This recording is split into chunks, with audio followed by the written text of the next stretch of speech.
लिए उसने $20 लाख अपने बैग से निकाले और उनको आग लगा दी।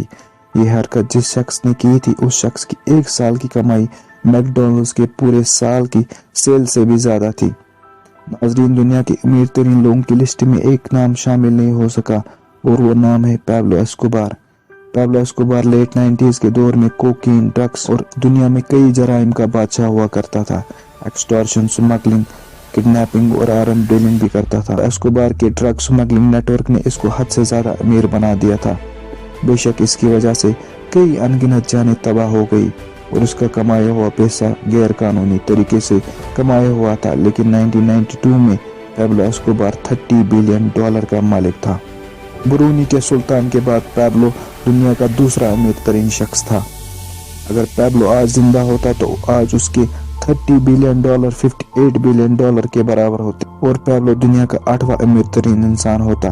पैब्लो एस्कोबार की ड्रग सप्लाई का नेटवर्क इतना पावरफुल था कि पूरे 90% अमेरिका को कोकीन सिर्फ एस्कोबार का नेटवर्क ही सप्लाई करता था और पूरी दुनिया का 80% हिस्सा एस्कोबार की ड्रग्स पे डिपेंडेंट था। इस खतरनाक सप्लाई नेटवर्क को बहामास की एक आइलैंड से चलाया जाता था और वो आइलैंड था पैब्लो एस्कोबार का हेडक्वार्टर। उस आइलैंड पे एक पूरा एयरपोर्ट बनाया गया था जहां कोकीन से भरे हुए जहाज रिफिलिंग के बहाने लैंड करते थे और उसी दौरान उसमें कोकीन निकालकर छोटे जहाजों में डालकर अमेरिका रवाना कर दिया जाता था। ये सिलसिला महीने और हफ्ते में एक बार नहीं होता था, बल्कि ये दिन में 5 से 6 मरतबा होता था। रोजाना अमेरिका में 15,000 केजी बेचा जाता था, जो पूरे साल का 5,40,000 बनता है। पूरे साल में पैब्लो 5,40,000 केजी कोकीन सिर्फ अमेरिका में बेचता था और उस वक्त अमेरिका में सिर्फ 1 केजी कोकीन की कीमत $70,000 होती थी, जिसका मतलब यह है कि एक साल में एस्कोबार 378 बिलियन की कोकीन सिर्फ अमेरिका में सेल करता था और ये पूरे 16 साल तक चलता रहा। एजेंसीज का मानना था जो कोकीन $70,000 पर केजी के हिसाब से सेल करता था वो एस्कोबार को सिर्फ $5,000 की पड़ती थी।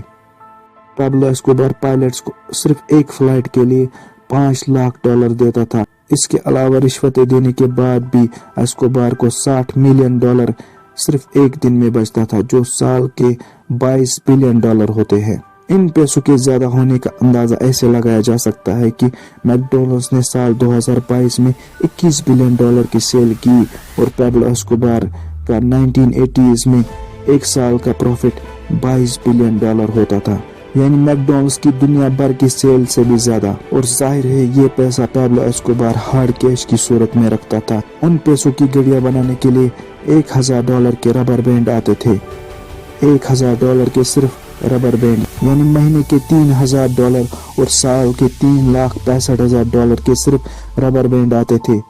ये अमेरिका के प्रेसिडेंट की पूरे साल की सैलरी है और पैब्लो एस्कोबार के पैसे पे लगे रबर बैंड के बराबर है।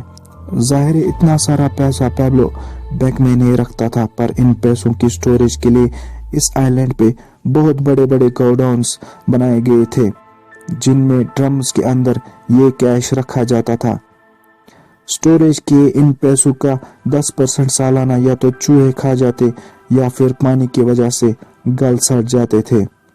ये माना जाता था कि पैब्लो रोजाना इतने सारे पैसे गिन नहीं सकता था, तो पैसों को वजन करके पैसे गिने जाते थे और वजन करके उसकी घड़ियां बनाई जाती थी। एक मर्तबा पैब्लो एस्कोबार ने पुलिस से बचने के लिए मेडेलिन की पहाड़ियों पर अपने बच्चों समेत पनाह ले रखी थी।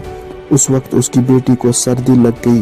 पैब्लो के पास उस वक्त गर्मी पैदा करने के लिए और कोई चारा नहीं था, तो उसने अपनी अलमारी से $2 बिलियन कैश निकालकर उनको आग लगा दी, पूरे $20 लाख। ये बात पैब्लो के मरने के बाद उसके बेटे ने एक मीडिया इंटरव्यू में बोली थी। और जैसा कि इस तरह की जिंदगी का खात्मा भी खौफनाक होता है, 1993 में पैब्लो एक पुलिस मुकाबले में मारा गया। पैब्लो के किस्से आज तक पूरी दुनिया में एक मिसाल बन कर रह गए हैं कि इंसान कितना भी अमीर हो जाए, उसको सारी दौलत इसी दुनिया में छोड़कर जानी है।